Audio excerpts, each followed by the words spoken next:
Hey, everybody. Welcome to this special live episode of Church and State. We think this is an important topic to discuss tonight with our guest, Majorian. And what are we talking about? Well, primarily the relationship, or rather growing fissure between Gen Z traditionalists and boomer generation Catholics. To discuss this is our guest, Majorian. Thank you, sir, for being here. Thank you for having me on. I'm happy to be here. Yeah, it's great you're here. Thank you everybody for coming. Took, thanks for being in the chat already. We appreciate you your support. Everybody else who's here, share the link. We'll get a lot of people on tonight, I think, and get some super chats and interact with you all because we want to have a big discussion. This is an increasingly important topic, especially this past week, given what my old pal Michael Matt has been saying on Twitter. And I think it's just an illumination of really like what the heck is going wrong with Trad Inc. So, but Majorian, my audience doesn't know you. Most of my audience is not under 30. So you got to tell us who you are. What is this name you go by? And, what's your view on this crisis in the church? First of all, why are you a Trad? Yeah. So I'd say I'm a niche, very niche Catholic Twitter guy. Emphasis on very niche. I'm like the. What are you niche about? What's the niche? I'm niche. I'm very much about the bodybuilding side of things. So I talk about bodybuilding. I talk a lot about Gen Z because I am Gen Z. I'm one of the older Gen Zs though, so I still understand all the references and stuff. But I know what certain technology pieces are that other people in my generation might not know. And let's see, I talk a lot about the meta trad stuff going on. So like critiquing the trad movement from inside the movement.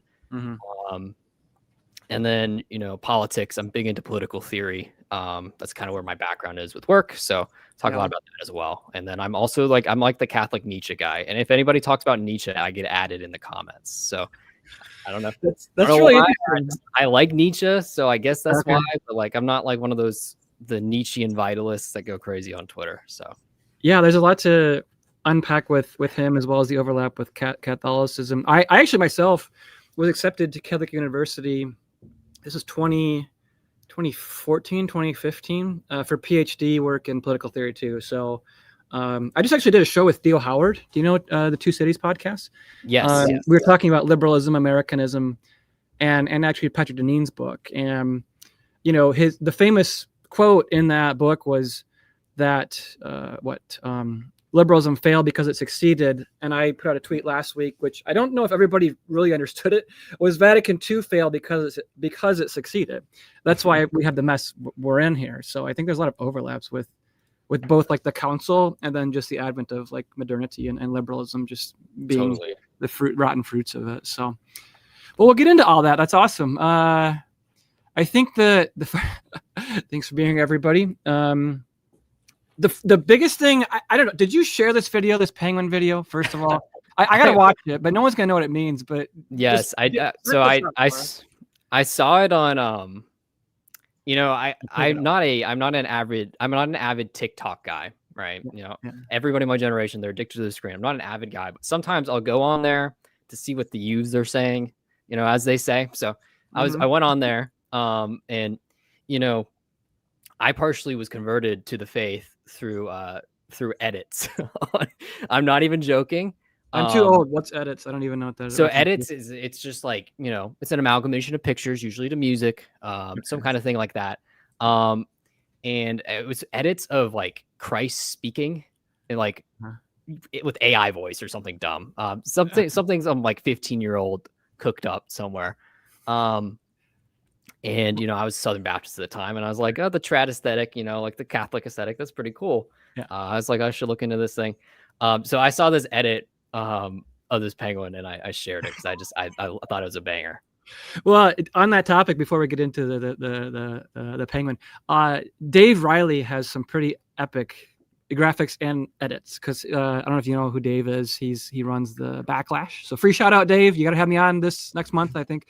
And they're awesome. And it's like, okay, I can understand where and why Gen Z is so online, but also so aggressive online. And like the mimetic warfare is great. So we do meme Mondays at our Substack, so check that out. But that's really awesome. Anyway, let's play this thing. Let's analyze this. It's been going everywhere, so it's pretty hardcore. So let's check it out. But one of them caught our eye, the one in the center. He would neither go towards the feeding grounds at the edge of the ice, nor return to the colony. Shortly afterwards, we saw him heading straight towards the mountains, some 70 kilometers away. Dr. Ainley explained that even if he caught him and brought him back to the colony, he would immediately head right back for the mountains. But why?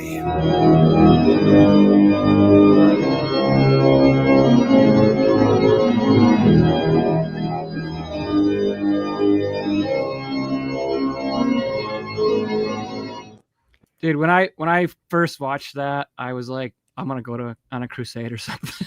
Yeah, right. It's awesome. I don't know why. It's about a stupid penguin, but that was epic. I liked it a lot. I find it's been a very divisive video. I find that I showed it to my wife, and she didn't understand it at all. She's just like, "What? It's just a penguin. And it's like a suicidal penguin. Like, what's the deal?"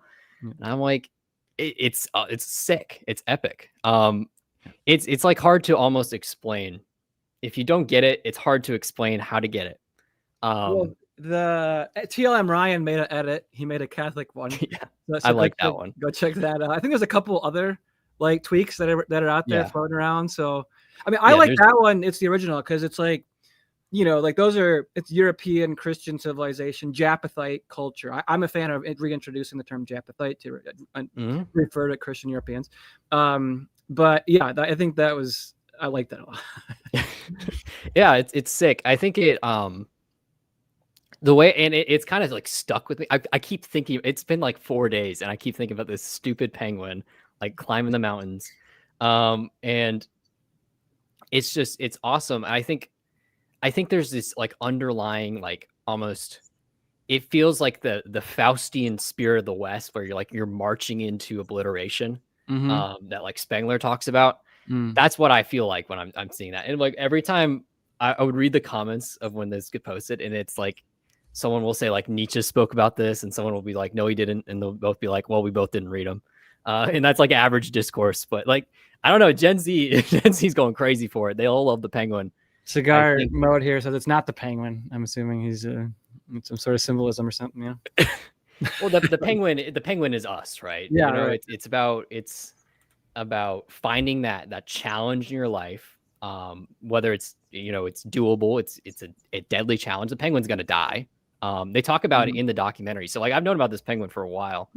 I posted about it like earlier last year in July, but yeah, it's about yearning for the truth of the world. He's not going back to the safe harbor. You're gonna go somewhere to the unadventured lands in a way.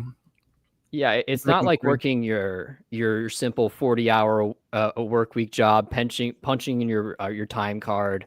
It's about like exploring the danger. It's like when and that spirit's kind of been behind the West in the beginning. I mean, even just looking at more recent history with the Columbus sailing across the ocean, you have the Americans, coming across, manifest destiny, coming to conquer the West. I think that spirit of wanting to conquer new lands, there's no new lands to conquer, but that spirit still remains. And I think people feel that when they see that video, even though it's a stupid penguin that's suicidal. Yeah, I want to watch the whole documentary now. I actually like that guy's voice. It's sort of very unique, and it's like, oh, I could watch a documentary about penguins because of that. Yeah. And even the song, yes, I want that now. That's awesome. That song is it's Elle Amour Toujours, which is, I think it was in Eurovision, and that is like it's a right wing dog whistle song. So like immediately I saw that video, I was like, oh, this is right wing. Well, you got the SS soldier playing the piano there, or the organ. So I mean, it's pretty obvious what's going on there. So yeah. Well, let's get into our show tonight. I want to talk about this divide, and all too often. Let me preface this by saying, because I know a lot of our viewers tonight are not under 40.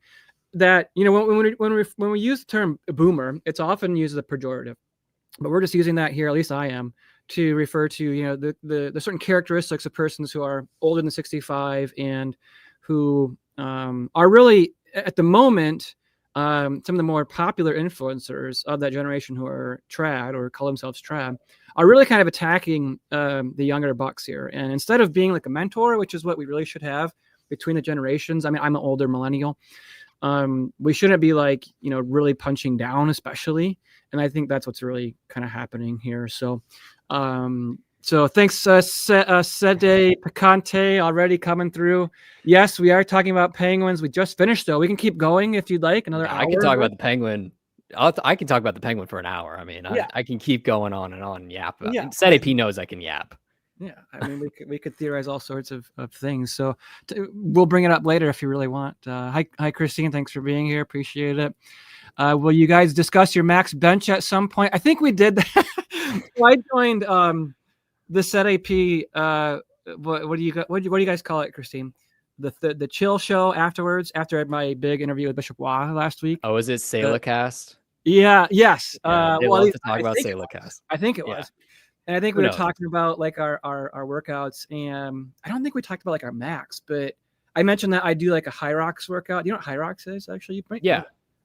So like what I'll do is run like a quarter mile, do sled push, run a quarter mile, decline bench, quarter mile, and then like farmer's carry. And my buddy Colin, if he's watching, got me into that. I think it's like the best one that I found, because it's aerobic, it works the muscles. Mix. Yeah, it's a good mix. And as a former retired athlete, I find it works. It works. I like it. Yeah. What do you, because you're a trainer. What is your routine? I'm more on the bodybuilding side of things. So I'm not much of a strength guy, but I mean, I'm stronger than I look.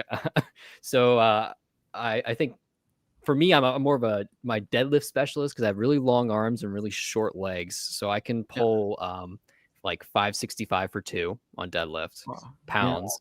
Yeah. And then currently I'm doing incline Smith machine bench. I'm doing 325 for 3 sets of 8. So I have no idea what my bench max is, but this is a decent amount of weight. It's not bad. Do you ever do competitions though, like Ironman or? I mean, what do you think of David Goggins, by the way? I mean, what do you think? He's crazy. I mean, it's good. Like he's a cool dude. Like obviously, and the things he does is cool. I think some people will sometimes outsource their motivation to those figures, and instead of actually doing things, they'll just watch motivational videos and feel like they did something. Yeah, I see that a lot, especially with the younger guys. But yeah, I mean, I would like to compete in powerlifting meet probably in the future. I think that'd be fun. I have no desire to compete in a bodybuilding show, even though I'm a bodybuilder. I have no desire to do that. No, I think that would be like super vain. Yeah, that'd be like, well, that's like, now we're talking about like the clavicular stuff, Looksmaxxing and showing off the body, when really what I just want to like shake these guys and like tell them is like, you're dust, man. Your body's gonna waste, just like Arnold Schwarzenegger's body. He's older now. Everybody turns to dust. It's like, what are you showing it off for? And why are you so obsessed with it? I mean, there's a good book. Ed Willock, I'm not sure if you know Integrity Magazine. They were founded in the 40s. There were 2 spearheads to it, Ed Willock and Carol Robinson. And Ed Willock, he was like ahead of his time. He was like a Catholic cartoonist, very smart, very educated. He like called out like sports, even back then in the 40s, like when the professional sports was nowhere near what it was today. But he had an article in his book called Ye Gods. And this is something that's always stuck with me, because there were several years ago, I actually lost like a ton of weight. I'm trying to find this. And I think it's super healthy and it's good to treat the body obviously as a temple of the Holy Spirit. We have to do that. But there is this sort of, what you're kind of getting at with this, you use the term niche, but I think when it's untethered to Catholicism, obviously with the true understanding of the faith, here's the book. Everybody who's interested in real, like anti-liberal traditional Catholicism, this was published like in the 40s. This 2006, this is not correct. This is a reprint, but this is like pre-Vatican II hardcore, like trad, like American Catholic thought. And like, so like you have to have an understanding, because otherwise you are going to go to the gym, like with the purpose of just looking and impressing everybody with like your fitness. Like everyone's going to get sick, everyone's going to fall apart. Yeah. I mean, it's good to enjoy health and appreciate the body, but people that take it overboard, and I see too many of them at the gym, it's disappointing. It's like sad. Yeah, I mean, the whole Looksmaxxing thing, I can get into that. It's a whole, they take, there's some bad impulses within just standard bodybuilding. I think the vanity thing is something that you like constantly have to fight against. And they take all the bad parts of bodybuilding, like the temptation to use drugs, all that stuff. Yeah. And they just run with it. And that's what they focus on. So they're like hyper fixated on, the aesthetic part of things, which I'm not opposed to, trying to make yourself look, but that shouldn't be like your be all end all goal. And the way they go about it is just ridiculous. I mean, they're smashing hammers on their face to, do that. I mean, and Took, you got a problem here, huh? You got an issue on this one? Are you gonna take down? I think he's gonna take down the Cox of me and the Tesla. The Gen Z likes the looks. The Looksmaxxers, I think there's an issue there. I think they're seeing an issue, whereas that the dating market is bad. Like it's very bad. It's tilted towards women.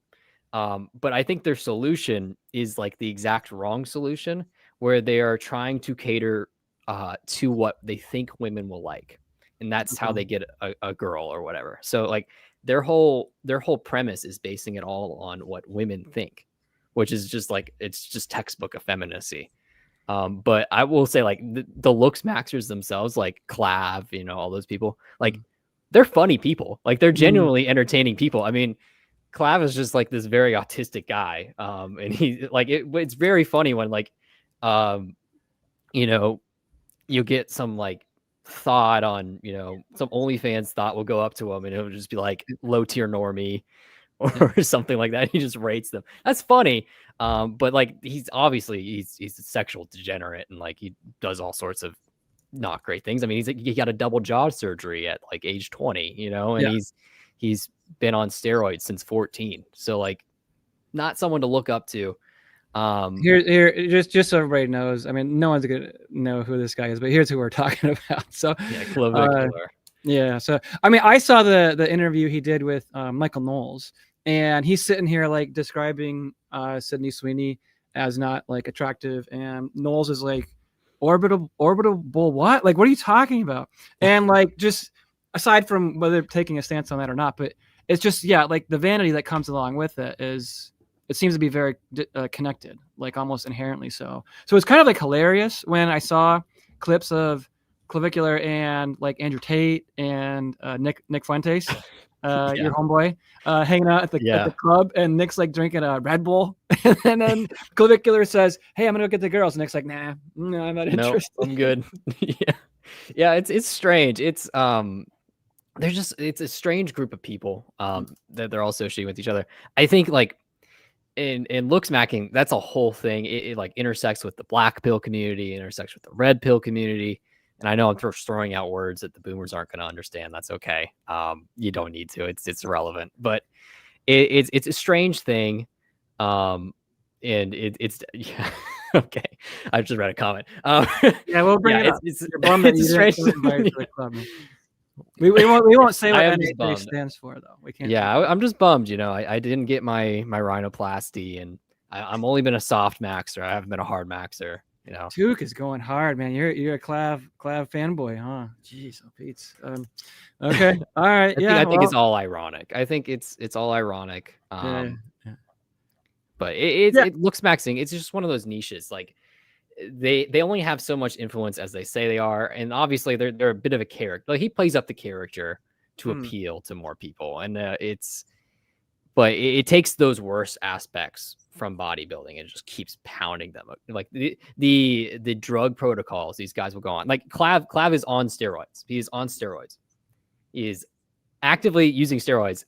I am very natural, like a aggressively natural lifter with an incredibly mid physique, and I am still significantly bigger than Clav, and he's been on steroids for like 3 years. So, well, I thought it. Well, first of all, I will say, Tuke, it was funny to see Knowles like flabbergasted. I'm not a fan of him at all. He's obviously a fraud. He needs to leave. First of all, the Daily Wire, which is just like an Israeli outfit. But secondly, what do you think of the new food pyramid? I mean, I actually like what Kennedy's doing. I know a lot of people are down on him because of his relationship with Rabbi Shmuley, but I'm looking at like the wins that he's like racking up, and they're good. And I'm like, he's got 3 more years to do this, and I think he's going to really do it, because despite his like fairly weak Catholic faith, I mean, he's admitted like he does pray a lot. I mean, I'm not trying to say he's whatever, but he's like Novus Ordo, whatever. Like, I think he's like motivated to actually do stuff to improve people's health, and I think it's. Like, I think he genuinely like believes in trying to improve the health. I think more so than former people in DHHS have done in the past. I think people in the DHHS in the past, it's been like all technocratic.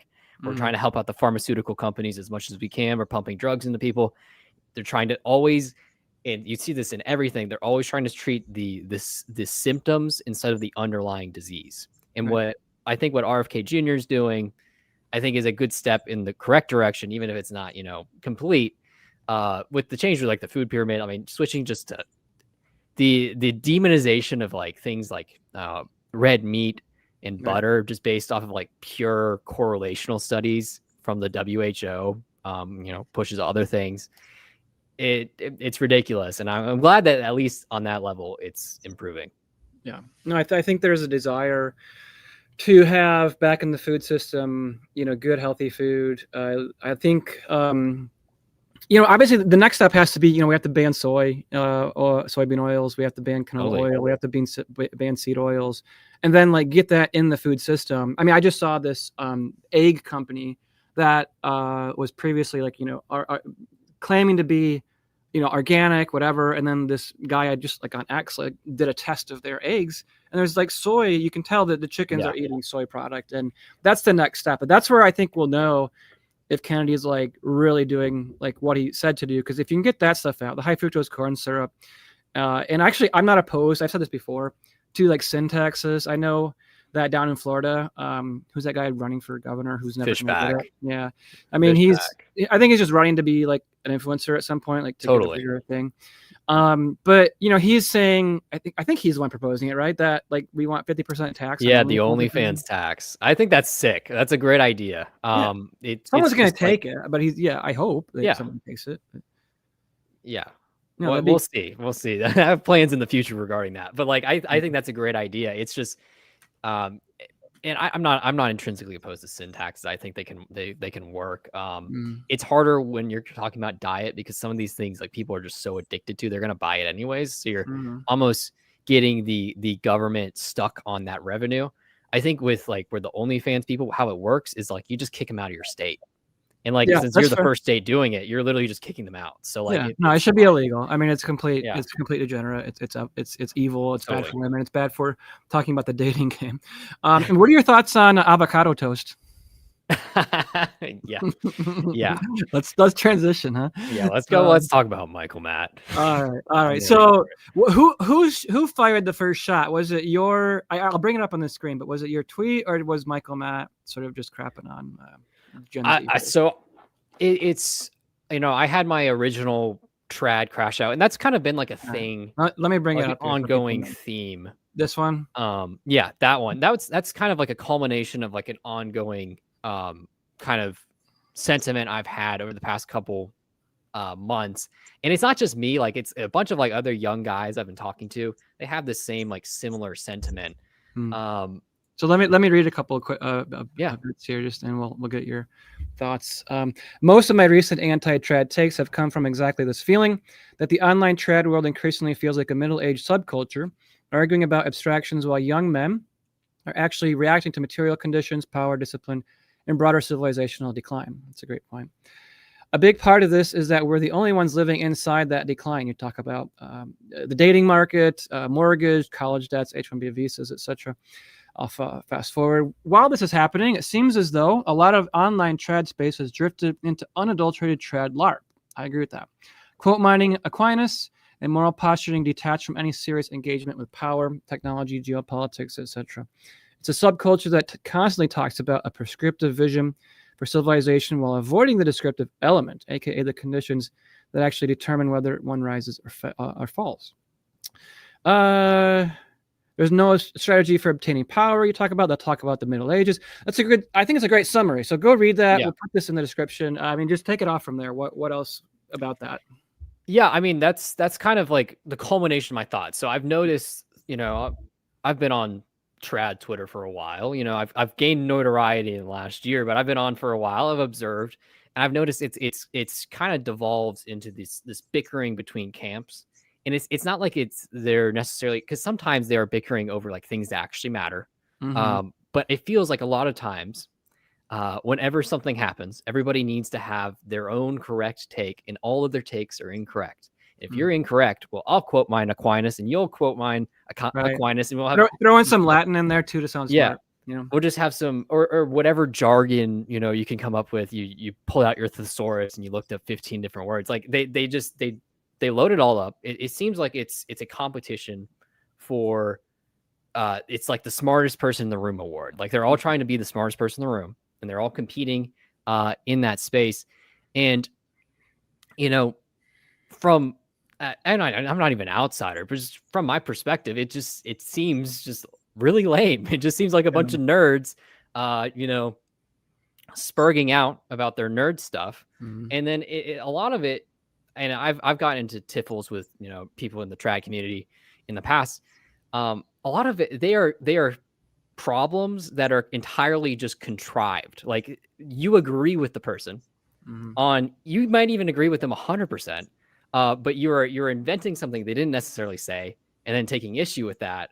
And this is, and I want, because people were pushing back on my essay or whatever. Mm-hmm. This is not an issue with traditionalists in the parish life or anything like that. It's more so with the personalities involved online. It's the media. That's the issue mainly. And with all my trad critique is mainly at the media. Now, I talk about, I'm a lifter guy. So like, I think aesthetics matter. And I think, the icon of, the nerdy trad, who's 130 pounds soaking wet, or like, the morbidly obese trad that's like 300 pounds. Mm-hmm. We can work on our image. I think if especially if you're trying to be more attractive to young guys, I think you should be people that are, I'm not saying like physically attractive, like in a sexual sense, but like you should be like, people want to hang out with you. And if you're being an old curmudgeon all the time, people aren't going to want to hang out with you. That's just how it works. Yeah, I think there's been a shift, and maybe you've noticed it too. I mean, my view with and kind of where my entry into all this has been is, I mean, I was at LifeSite for 8 years, and I was behind the scenes, writing articles, and was content with that. Now, obviously, the script has been flipped. I'm out here, and getting into fights with Michael Matt. It's like a rite of passage for any young guy. It's just like you have to do that, like piss Michael Matt off, it seems. But I think like to the larger point here, and I mean, post Leo, like the trad world is just completely dissolved, or at least what was a sort of semi-unified front is just now like, I mean, my view is that they've vacated the space, they've all capitulated, and that they've adopted the zip it policy, and so I think that deserves to be called out. And then I'm accused of like causing division. I know you're not referring to me in that quote, but I think like a lot of people will say that, like, who are you all to come at us when you're over there, SSPX or wherever you're at, sedevacantism, and like you're casting stones too. So I don't know where that leaves us, but I think that's an observation I've had, especially since the conclave. There's definitely things they won't talk about. And I think people notice they won't talk about it. I think the overwhelming sense I get is it's just like it feels there's like it feels there's something inauthentic. That's the issue. So I think this is why you see a lot of like Gen Z guys flock to the AB guys avoiding Babylon crowd, because like they feel authentic, right? I mean, Anthony's just this construction guy, and Rob's Rob, and like people flock to that because they perceive them as authentic. Yeah, I'm getting roasted for a mustache. If you see me without my mustache, I trust me, it's worse. All right, I'm not a Looksmaxxer for sure. I'm low tier normie at best. But yeah, we're gonna bring that one up. That was pretty. Yeah, it's true. Next time you gotta do a super chat for me to put that up there. That's a pretty good roast there. Yeah, no, it's fire. Man, yikes. I'm short too. If you want to add that, keep adding on. Yeah, no, but it's like it's that sentiment, right? Like it feels inauthentic, and there's people you can have authentic disagreement, and I'm perfectly fine with disagreeing over things that are bad. Like there's people that will sweep stuff under the rug, get along just to get along, don't want to ruffle the feathers. I think a huge thing is the feminism. No one wants to talk about feminism involved, especially in the Catholic space. I am like the #1 Lila Rose crusader. I feel like I'm like a #1. You and Anthony's both from every day. Yeah. Yeah. So like I'm always going after that. I think. And let's focus on her real quick though, because I think she's like one of the biggest problems, because she made her bones doing pro-life stuff. And I remember her when she first started. That's how old I am. She was doing undercover videos, I think, at UCLA, like when she was like 17. I think this was like early 2000s maybe. And now like she's positioning herself as a Catholic Zionist influencer who's teaming up with like Trent Horn, and they're trying to corral Gen Z into being cool with like kosher Catholicism. And that's a big problem in and of itself. But that's my big issue with her. She's trying to get. I've been talking about, if you search my Twitter and for like Lila Rose and just look at the results, it's ridiculous. It's borderline insane. I just hyperfixate on things like that. But like she is like emblematic of that. I think everybody in the normie sphere is afraid of critiquing her when she does anything wrong. Because I don't know why they're just afraid of this, like, late 40s or late 30s lady, just like, I don't know why they're afraid of her. Like that's like simping for her, like in his tweets. Yeah. It's like, oh, dude. This is the one when let's bring that one up. So he's praising her. Society will only be as degenerate as its women allow. Corrupt the women, and the men will quickly follow. So he's like just bashing on young men who are addicted on. I'm not gonna even use the terms.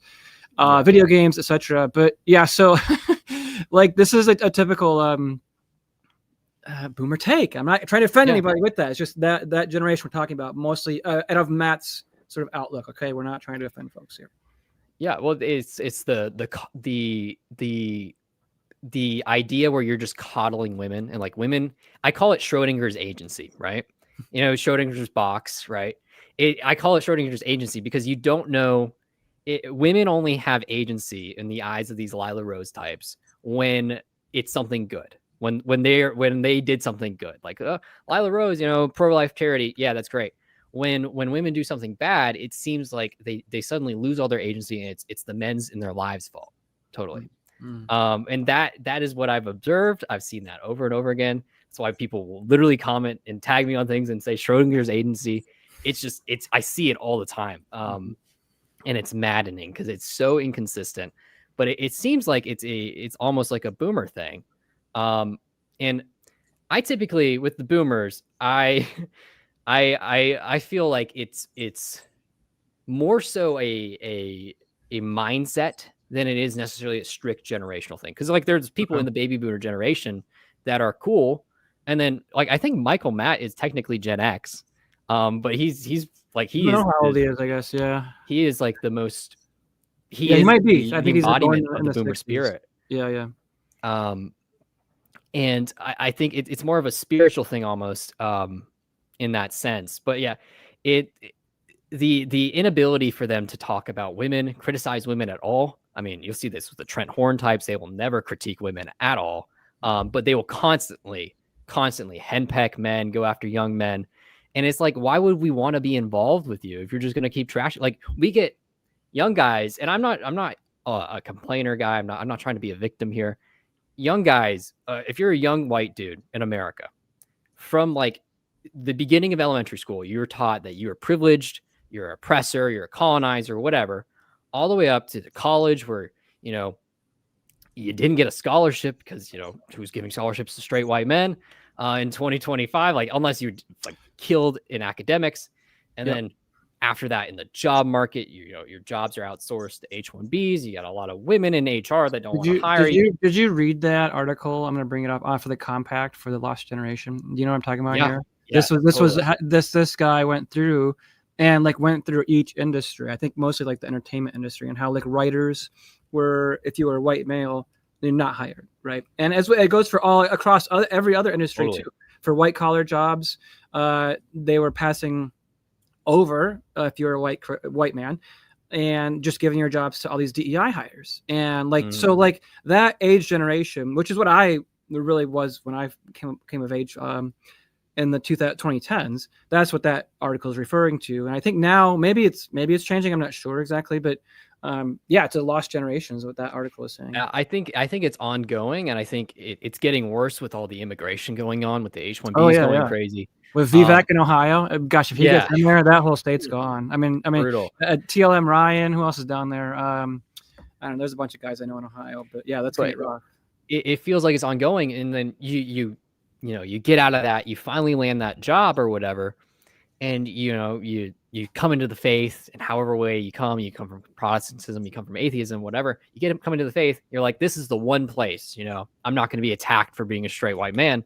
Right. And then you get a Trent Horn video or a Lila Rose video, and they're going after straight white men for being terrible. Like, oh, women won't date them because they're degenerates or whatever. I'm like, have you seen the bestseller list at Barnes and Noble? You do not want to know. It's terrible. It's terrible. Well, then on top of that, you get now this most recent USCCB event in November, and then just this consistory in the Vatican. Like both of those, like what was the fruit? What was the end result of the USCCB meeting in November?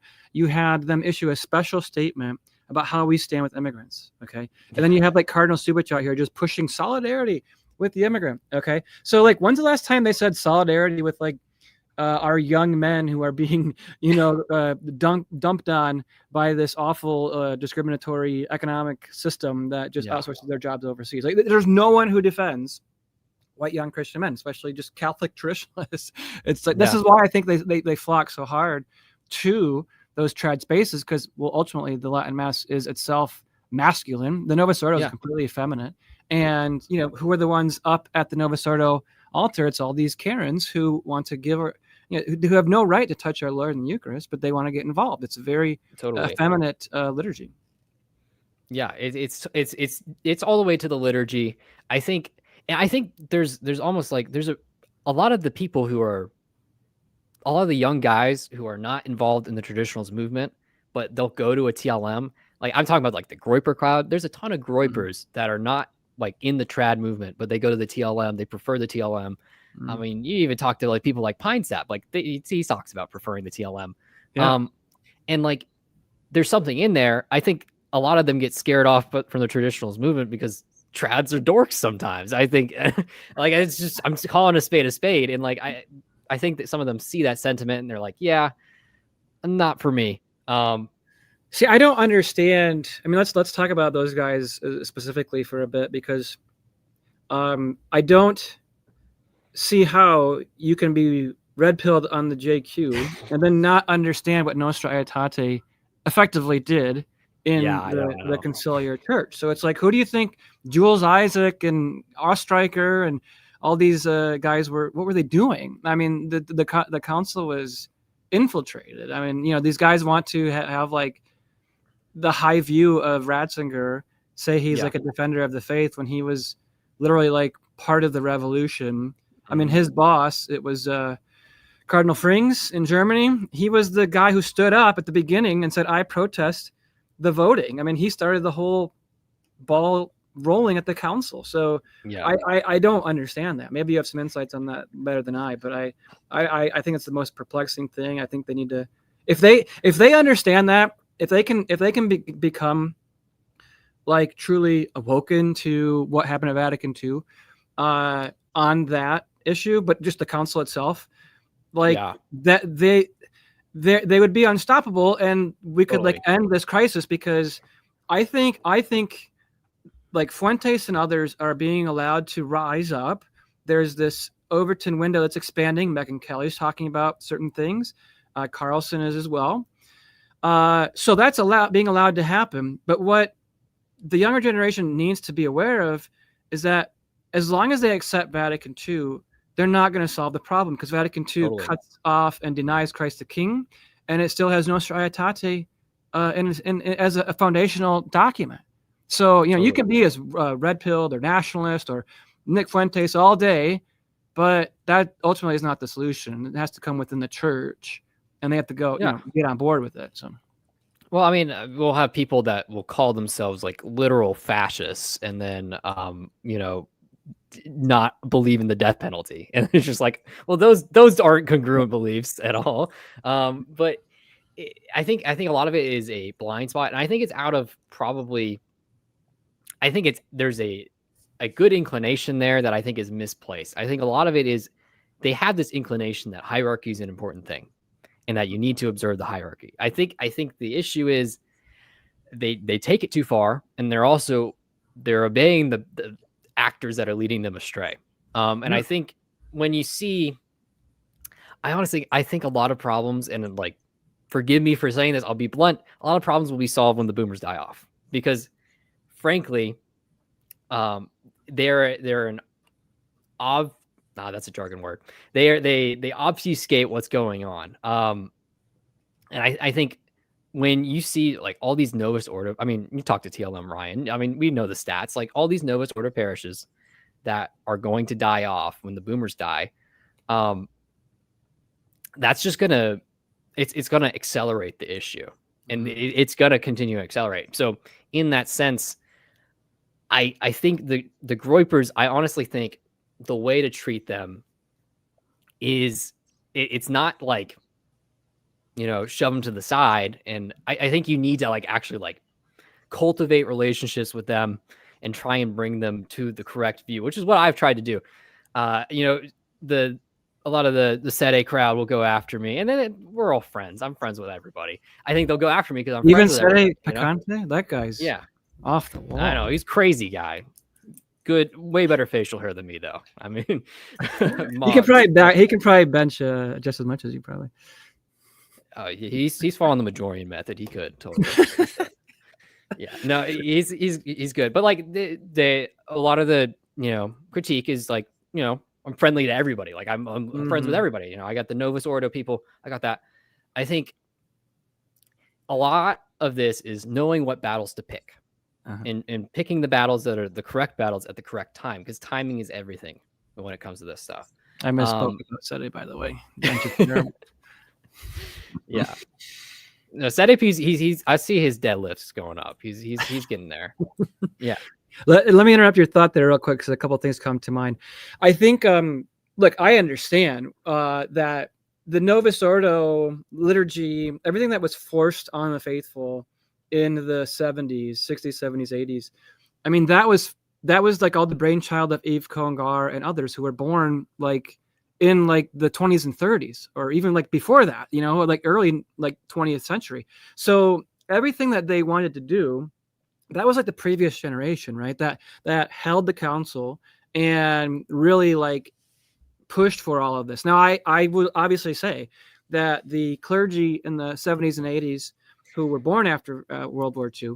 I mean, I know that's the Suppiches. That's the generation now that's in charge, and that is a major problem. So yeah, when Suppich and his ilk do go to their eternal reward, there will be a lot of issues. Like mathematically, as TLM Ryan has said, like there's in the future. Now, long term, it might take a while, but long term, it does seem that Gen Z is either like, we're hyper trad Latin mass, want trad wife, workout, red pilled, or then like on the other side of the equation is I'm a non-binary spirit black Yeah. person. You know, it's like, because that generation is completely just corrupted, and so it's levels on levels of just deception and lies piling up on a lot of people.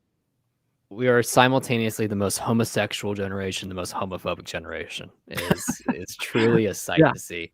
Yeah. I mean, I'm not. I don't want the boomers to die. FYI, I saw a comment saying that I don't want the boomers to die. Yeah, guys. No, it's just a reflection of what is statistically going to happen, and a lot of these issues you see with the U.S.'s view on Israel, stuff like that. A lot of that stuff will shift when the boomers die, just because the Overton window is going to shift. Yeah. Just because Ambassador Huckabee is like the quintessential encapsulation of this. I mean, he put out this statement just this week after Pizzaballa and other leaders in the Holy Land said Christian Zionism is dangerous, and he comes out here with his just dispensationalist, Schofield Bible stuff. Oh, we got to defend Judeo-Christianity, blah blah blah. So like he's like when he goes, okay, that's the point. Like everyone knows, under 35, under 40 young men especially do not want to send our money to Israel. Right. We need to decouple that for sure. So that's like what you're kind of talking about there. Totally. I find that statement's just really funny, because he starts out and he says, like, I don't believe in, one Christian denomination being able to tell other people what they should believe and not believe. And then he proceeds to tell all Christian denominations, you're not a Christian if you're not a Zionist. And I'm like, okay, dude, it's literally in the same paragraph. It's insane. It's really funny because there's so much overlap, because, these with all this ecumenism, obviously false ecumenism going on, he's like trying to tiptoe and be respectful, but at the same time he's like, no, you're all heretics, but he can't use that term. So he's like kind of restricted. But back to your point about picking battles, and I think that's fair, because look, like I was blocked by Picante and Wagner late last year.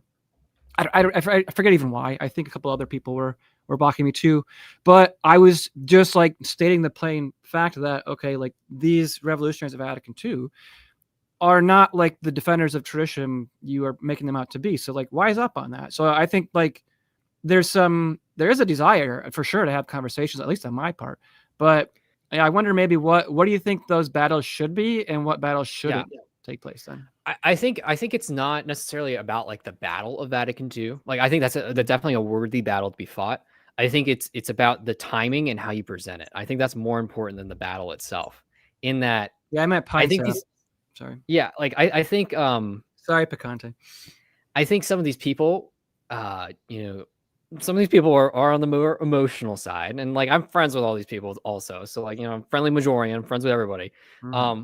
They are on the more emotional side. So like when they see something like this, they just like spurg out, they lash out. When they know that you're of goodwill, and you're just trying to help people, it's a lot about tone, I feel like. And it's almost like you're talking to it's almost like you're talking to a woman.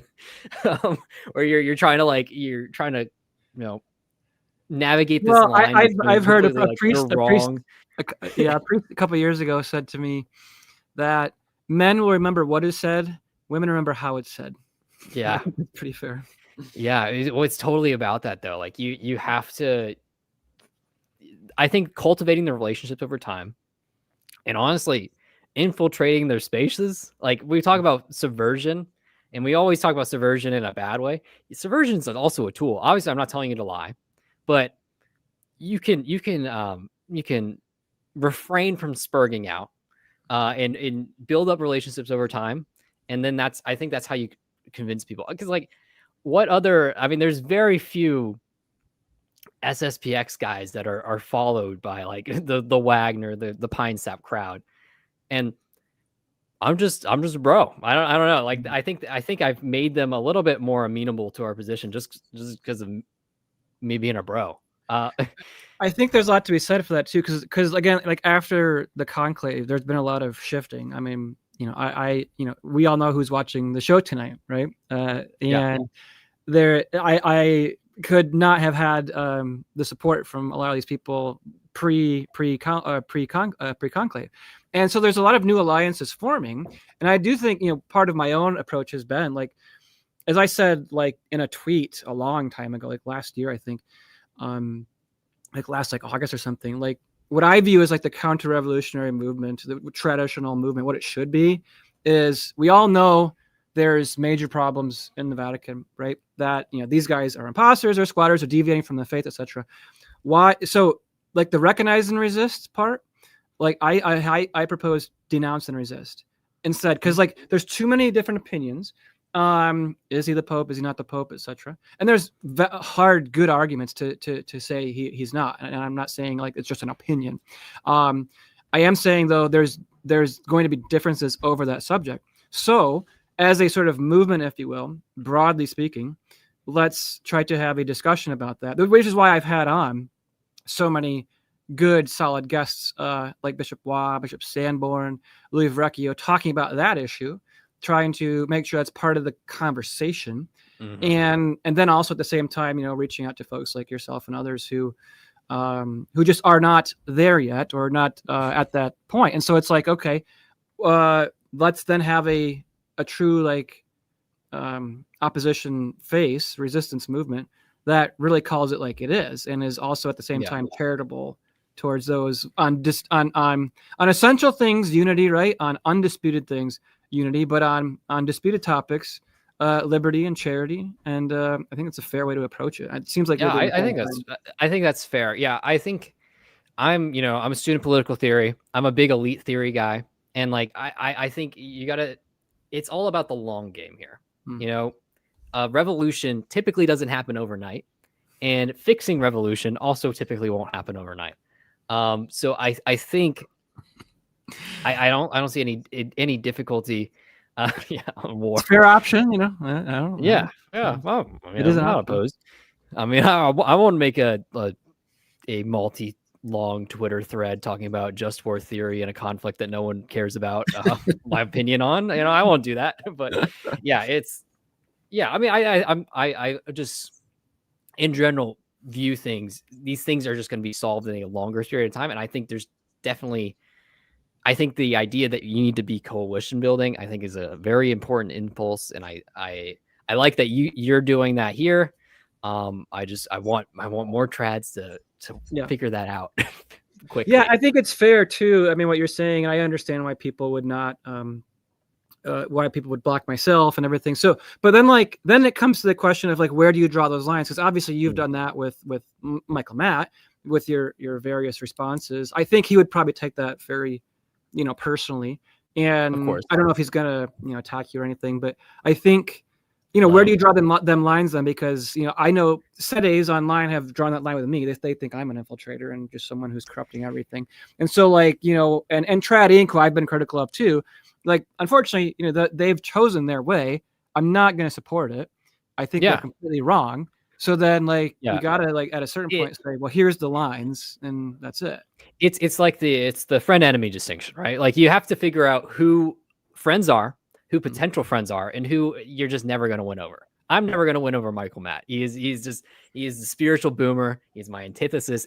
I can't do it. I'm never going to win over Lila Rose. Like we know this. She blocked me after I ratioed her twice. It's just going to happen. Sometimes I think people are my enemies and I end up winning them over. I don't know how it happens. I think it's because I'm a Semite and I have that subversion power. I'm not Jewish, don't worry. But it's that's a crazy question. But yeah, I think it's about picking, and sometimes you won't know that firsthand. I think sometimes you have to suss people out. Michael Matt, like I could tell from his essay long tweets, I was like, I'm not winning this guy over. It's not going to happen. Like he's a blatant denial of reality. I didn't even get into like the specifics of his tweet, but like that is just a blatant denial of reality, and it's not ain't going to happen.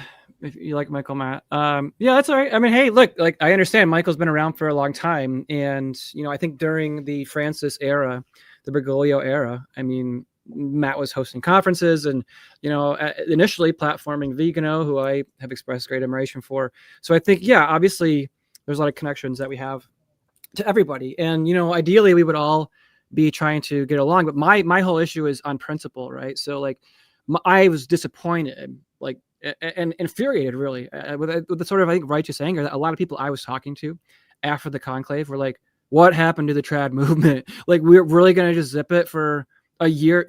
We're going on a year now. Like it's been 8 Yeah. months. Like that's not what people sign up for, and that's why programs I think like this is growing, and others, Chris Jackson, Esquire, WM Review, like people want to be part of like a real movement to recapture the church. They don't want to be a side chapel in the conciliar pantheon, right? They want to reconquer, and it's not just like reconquer the church, reconquer the West, reconquer the world. Like we're men who want to fight, but there's no like generals stepping up. So like seemingly we just have to do it ourselves. And while we're doing that, we're getting like dunked on for not having a house at 25 by Michael.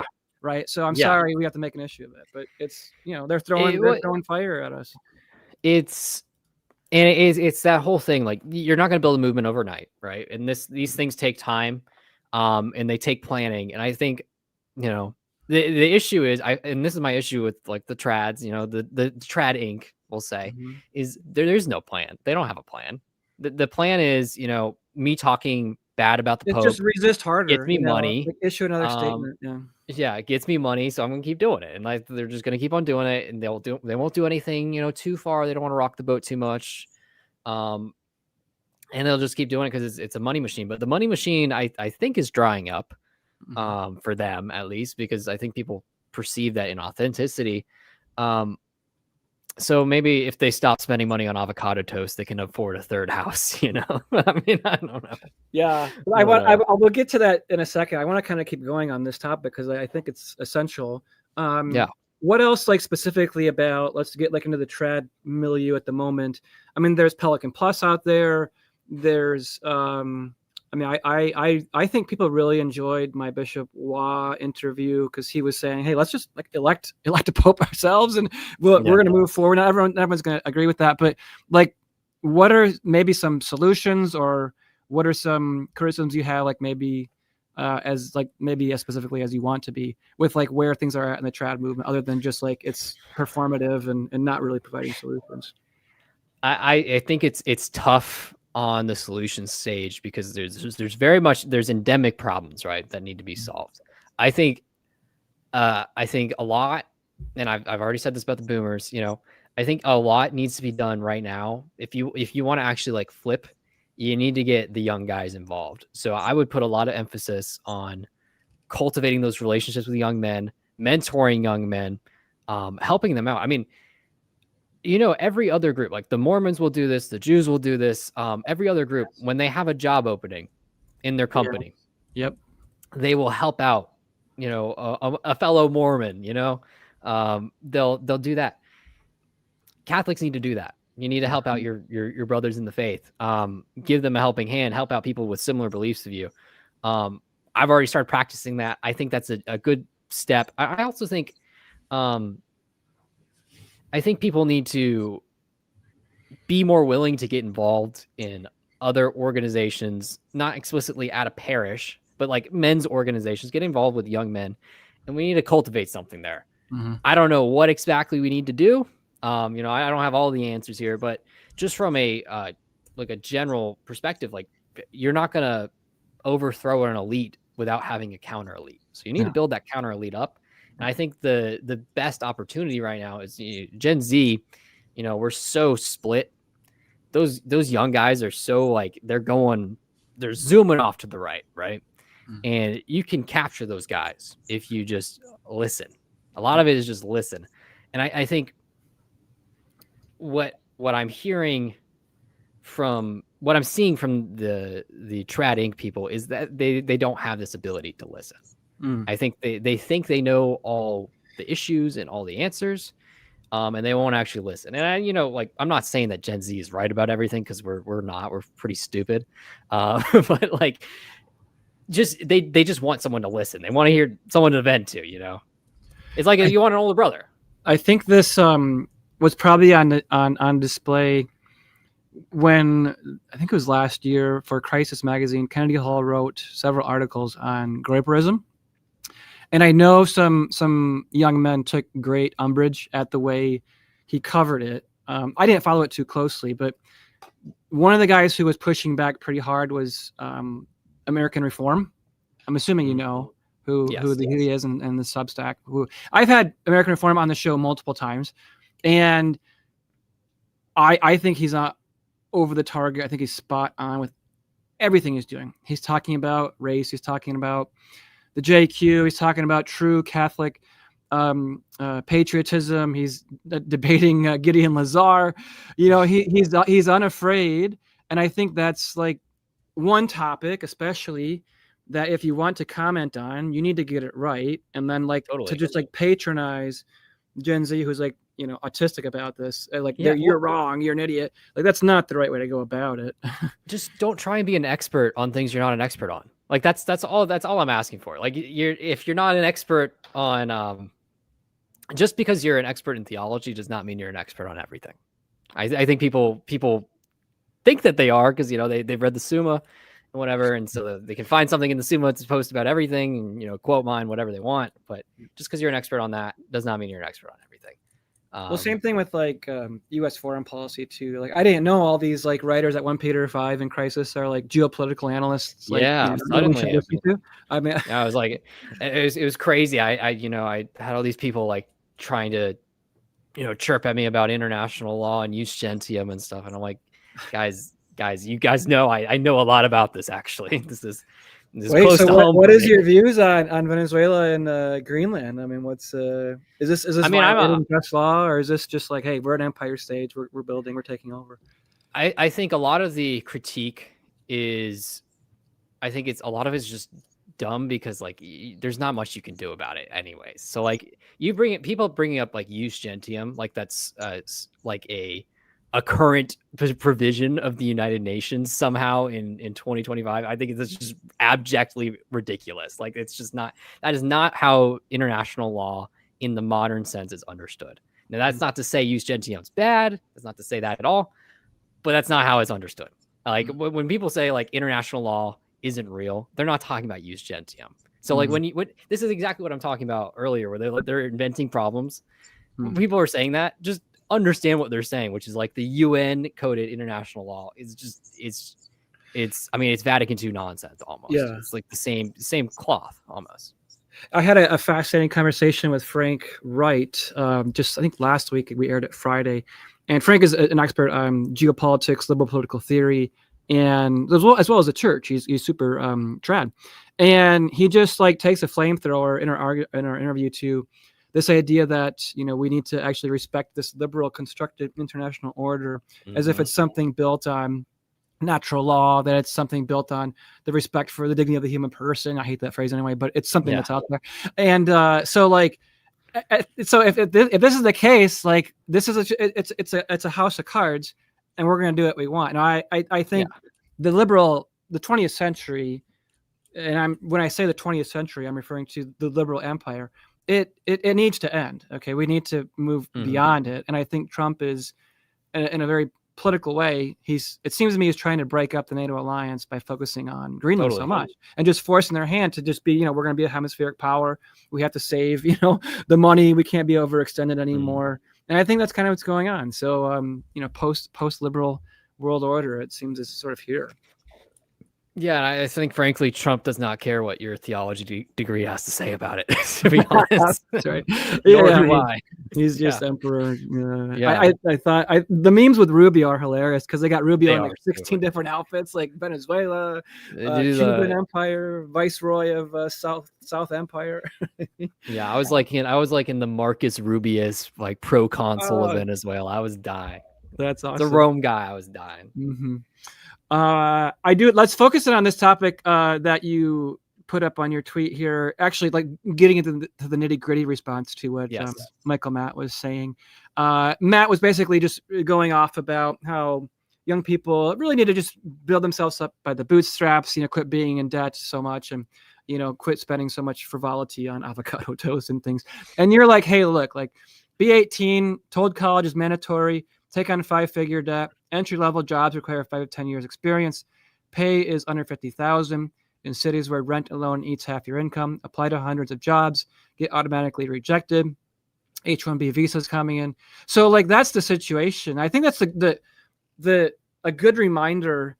And I argued that same point in an interview with Brian McCall in a recent podcast, and we were talking about actually Joe Biden's move to cancel student loan debt. And I'm probably in the minority. I thought that was a good idea because of the points you made. Like, you could not get a job in the last 20 some years without a college degree. Well, who has the money to pay for college? Yeah. So the corporations are in unison and working in cahoots with the universities to make sure you are in debt for the first 7 or 8 years of your professional life. And then your renting is so through the roof, or you can't afford that. You got to live with roommates. And so you're putting off marriage. You're putting off childbirth. Okay. And then the women are out there getting abortions. They're in the working world as well. And as you noted in a recent tweet, like, I think the average home buyer, like the first time home buyer now, is like 39 or something, like almost 40. So it's like, it's that insane. Whole, there's no way you can just like work harder. Like, you can't work like 4 jobs and get doable. By. Yeah. So that's a great point you had. No, it's genuinely, I don't think people realize, especially on the student loan issue. I'm pretty, I have a lot of empathy for Gen Z. Luckily I didn't have any student loans. You know, I actually got scholarships, which is surprising, but they weren't through the university. They was private. So I didn't have to get this massive student debt. From the ADL, did they sponsor you? Yeah, the ADL sponsored me. Yeah, I'm a Fed. It's but no, like I totally emphasize with that, because people don't realize, like, you are basically, it is like a mill from high school, even from middle school before. You are basically, the student counselor's job at a high school is either 1, make you trans, 2, get you to college. Those are the 2 things. That's the 2 things they're employed to do. So like they push that on you, and like you will be pushed into college. And there's, you know, some connotations looking down on community college or whatever. I never really felt that. But like, you know, you go into college, you take on all this debt. You're basically taught, like, if you don't go to college, you're a failure. You're not going to get a job usually if you're going to college. You're basically capping yourself at, maybe you'll get a trade, maybe, you know, something like that. Even that, the trades, people always are been talking about the trades as an alternative. I don't think that's as great of an idea, because I don't think you want to retreat from those spaces. But also, the trades are now, all the H-1Bs are flocking to the trades as well. So we're losing that out with the H-1Bs and the immigrant labor. So I don't think that's a good alternative. So you have this situation where there's all these systemic issues, and the advice, you know, stop spending money on avocado toast, you know, stop buying $14 lattes. It's so unhelpful, because we're not spending money on avocados. First of all, avocados are cheap now. It's not the same as it was, you know, maybe 10 years ago. That's a millennial thing, Michael Matt. Come on, get your insults right. But like, towards me. Yeah. But like the, you know, the idea that like we're not, you know, able to buy a house because we're spending $14 on a latte every day. Pizza, 4 nights a week. Yeah. And like, there's definitely some in Gen Z that, you know, cannot save money. They have never been taught to save money. That's honestly on y'all boomers. Like, you're supposed to teach us financial literacy, but whatever, I'll grant that. Like, there's definitely some people, and I'm not even saying that like all the boomers are in the wrong for this, because I don't think a lot of boomers had a choice over how the economy is set up on like an individual level. Now, there are some decisions that boomers make with their money that like things like reverse mortgages and like cashing out your life insurance so you could take an extra cruise. Like, it's just greed. It's just greed. But I think people like Michael Matt, they just don't understand like the situation on the ground, like what's going on. Applying for jobs right now is like a full-time job. Like, it is insane. Even before AI was super big, you were getting auto rejected by some HR bot that they had employed if you don't use a correct amount of keywords. Right. And now with the AI stuff going on, like, people will AI and send out like 100 applications. You'll have applications that are just there to farm your information, farm your data. Like, it's insane. I saw that on LinkedIn today. Actually, somebody said jobs that are often posted are already filled. They just put out the application, so you send your data in, and then they sell that to whoever knows, the credit card companies or someone, to send you just junk mail. So I mean, that's a really sinister development on that front.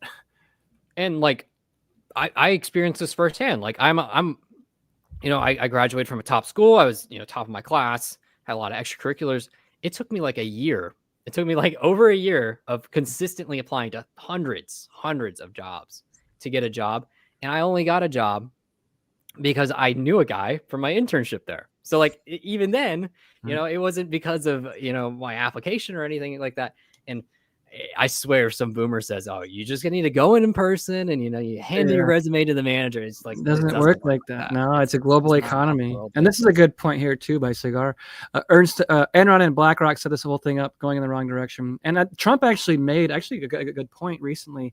He said, I want to cap credit cards at 10%. And then he also wants to prevent BlackRock from buying up, housing developments. Basically, he said people should own these units, not some corporation. That was good. Totally. Yeah, I like that. I just didn't like that he was interviewing the BlackRock CIO for the Fed chair position. Yeah, right.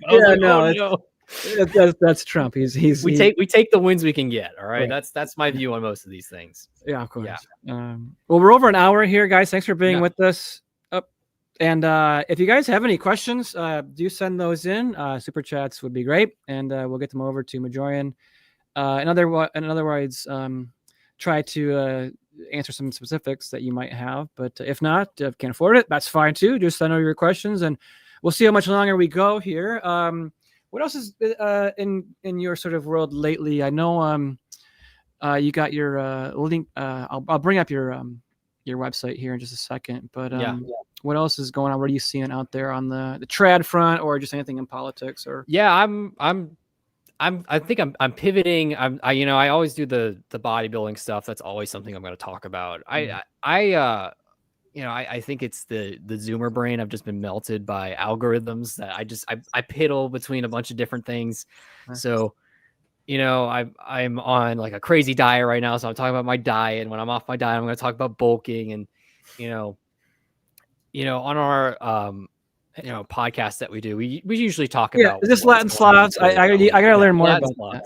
Yeah, okay. Latin Slavs is probably the least organized show in the Catholic sphere, but it's a very meta show. So we'll talk about what's going on Twitter, who's beefing with who. It's mainly just me ranting, and my co-host will talk, and then usually I'll teach about some of the philosophical stuff I've been reading, stuff like that.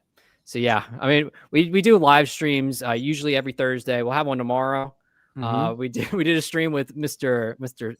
Thuck. Oh, you did? Last week on Mormonism, which was pretty fun. That one, Trad Right versus Political Reality, was actually a pretty good stream. We did where we were talking about kind of similar things we talk about in this episode. But I think we'll be doing a stream. Yeah, actually, Salacast is probably more disorganized than Latin Slavs. Yeah. When I can convince the other guys to go on, we do some good. Sometimes I talk about philosophy. I'm a big. Everybody calls me the Nietzsche guy. I'm not even the Nietzsche guy. I'm the I like existential philosophy. So I'll talk about Dostoevsky. I talk about Nietzsche. Interesting. I'll usually tie that into something I see on Twitter. It's really it's very eclectic.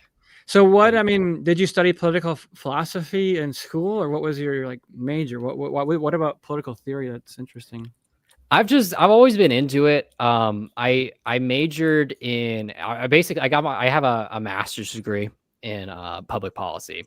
Okay. But I mean, it's basically my degree was in international relations. I don't really work in international relations, but I just like the political theory aspect of it. I work in politics more broadly. That's about as specific as I'll get. But yeah, I've always had an interest in it. You're like the new Malachi Martin. We don't know much about you. You're sort of we don't know if you're Jewish or not. I'm just a Fed. Yeah. No, I'm ethnically, I look Semitic. I'm Maltese, guys. All right. It's okay. I'm okay. That's interesting. Yeah. I was, like I said earlier, I wanted to go to grad school and be a professor for political theory. And I think it's so essential to understand those topics and where we're at with, especially just liberalism right now. I mean, if you understand the mind-body duality as well as liberal political theory, you can understand transgenderism, you can understand why someone wants to mutilate themselves. And if you understand Americanism and American political theory, you can understand why Dignitas Humanae is a bad thing, because it latches the church onto the American liberal political order, and that was championed by John Courtney Murray. So it's and then like all the other things too, like modernity, Hegel, Kant, Marx. Like you can understand modern errors better, and then you can understand like the new theology and where they went wrong, trying to like marry the church to the modern age. And it's like it's just not going to work. Like it's like oil and water. Like just give it up. Like no more Vatican II. Sorry, Leo. I'm not watching your Wednesday audiences. We're shutting it down. We've tried it. Shut it down. Guys, I'm not a Jew, I promise. Oh my gosh. Hey, take it easy, guys. He's said it multiple times. All right, come on. Come on. Yeah, I'm Maltese. I can prove it. I have a flag somewhere. I'll get it. Yeah, one else would buy a Maltese flag. All right. There's no reason that would be my cover. People are wondering though. You have 2 chargers in your outlet. They're really concerned. Oh yeah, 2 chargers. I have a phone and this is my mic. Yeah. So I have another. Oh yeah, I have another one for my my headphones that I'm not using because make me look like very sus. Very sus. Yeah, it's my secret recording device. I'm reporting to the feds. Yeah, well, I mean, look, they're recording us anyway. I mean, I was 60 Minutes. Remember that Leslie Stahl interview? She's talking to literally a masked Mossad agent. We write the script. We spy on everybody. So it's all going to the deep state anyway. I mean, come on. Yeah, we don't need this. At this point, like I'm just hoping that there's enough people that say crazy stuff that my crazy stuff is just it's boring in comparison. Like I'm just hoping that we just overwhelm them with the amount. Yeah. Well, you guys are kind of boring in the chat. There's no real good questions here. Just some kind of disparaging remarks, but anything. That's the last chat. Okay, I got you. Well, maybe hang on for a couple more minutes here, but so what's the New Year plans then? Are you going to try to expand the YouTube channel? Are you writing a book or anything? Like what's up for the coming 12 months? Yeah, I think we're gonna start making more content. I want to start doing some scripted stuff because you had to sit through over an hour of me. I'm all over the place. I'm the biggest. This is a live show. That's what happens. So I think I need to like sit down, hyperfixate on something, and just go crazy on that subject. I didn't even mean to dog whistle there, but Lila Rose daughter and Michael Matt's son is crazy. I don't even understand that. Is it a bad thing? I'm not sure what he's asking. It's like a Gen Z phrase where you're asking, like gay son or thought daughter is the common one. So I don't know. I think I would do Michael Matt's son. I had to choose. Well, who does like really good like prepared stuff is actually Brian Holdsworth. Like he has great production value, and I don't watch all of them, but they're short.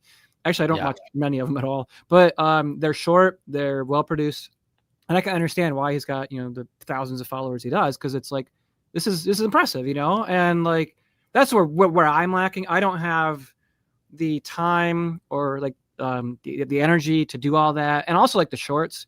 I know everyone watches the shorts. I flip through my phone at night too. It's an awful habit, but I don't have any. I don't make them just because it's like, I don't have an assistant, but that's like kind of where things are at. And that's actually where TLM Ryan, who I think is like the 6th time we've mentioned his name tonight. He does a good 60-second, quick shots, and he's great. Traffic lawyer here. So my problem is I'm just entirely too verbose, and I'll just use a bajillion words, and I need to sit down and script it. I just need to find the time to do it because I'm always doing things. Maybe I'll just do it in between sets at the gym at like 4 a.m. That's probably the best. That's probably the best. No, just do it like at the gym, like while you're lifting. Like, hey guys, Leo's a hectic today.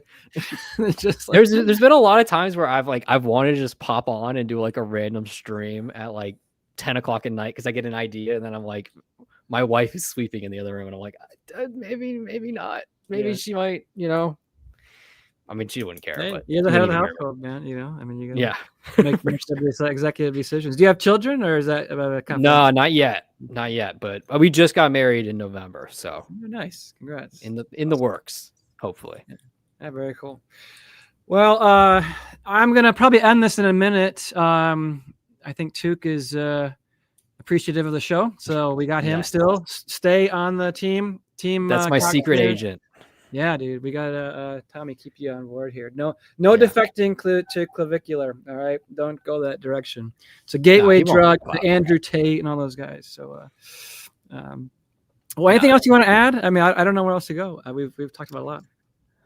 I don't I don't think so. I don't think so. Y'all lift, drink some white monster for me. You know, get swole.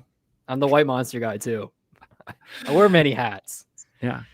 There we go. I love it too. Appreciate you, buddy. Yeah, that's one of my OGs. Yeah, that's awesome. Okay, well, thanks everybody for coming on. This is a great episode, and it will be obviously on the YouTube channel. I haven't actually mentioned this yet. Let me get your YouTube, rather your Twitter account up. Yeah.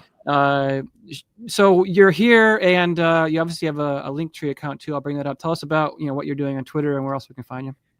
Yeah, so I have a Twitter, I have a Substack. On the Linktree, there's links to I write free bodybuilding programs because I don't believe in charging people for bodybuilding programs. I also have coaching if you want like actual one-on-one coaching. I do charge for that because it takes a lot of time. And I have a client's I have like an inquiry form, but like all those docs you see, the Majorian method doc, the programs, they're all completely free. I don't believe in charging for those. The Majorian method doc will also give you there's a diet guide on there. There's basically a guide. Basically, I'm teaching you to train yourself for free because I think everybody should get swole. So that's a book right there. Do it. That's awesome. Yeah. I'll bring up as far as like other things I do. I got a Substack. I sometimes post on there when something comes to mind. And then I also Latin Slavs on YouTube. We stream usually once a week if I can get the other boys to come on or I get someone to come on. I'm always ready, but sometimes there's not much to talk about. So I'm like, maybe we should stream or not, But we typically stream. We'll have one tomorrow. We're probably going to talk about the same kind of stuff we talk about today. So a lot of boomer stuff. We're very unprofessional too. I think I talked about like Voice of Reason's nipples for like 20 minutes of an episode. So you never know what you're going to get. Never know what's going to talk about coming out of my mouth. I thought we were going to avoid that topic on the show. But just had to come up at the end here. So. It had to. That's what I do. Well, thanks everybody for coming. Appreciate it. And we're going to end now. So, we will see you next time. I have a show coming up with Theo Howard. Probably air on Sunday night. So keep your eye on for that. Nothing this Friday, as usual. As Friday, we usually do something. But if I can edit the Theo Howard show, we're talking about liberalism, political theory as well. I'll get it up on Friday, but probably Sunday night. So we'll see. In any case, thanks. Appreciate everybody being here. Majorian, been a pleasure. Thank you for your time and coming on. Thank you for having me. Yeah, it's been very great. Thanks everybody for this episode of Church and State. Take care and God bless.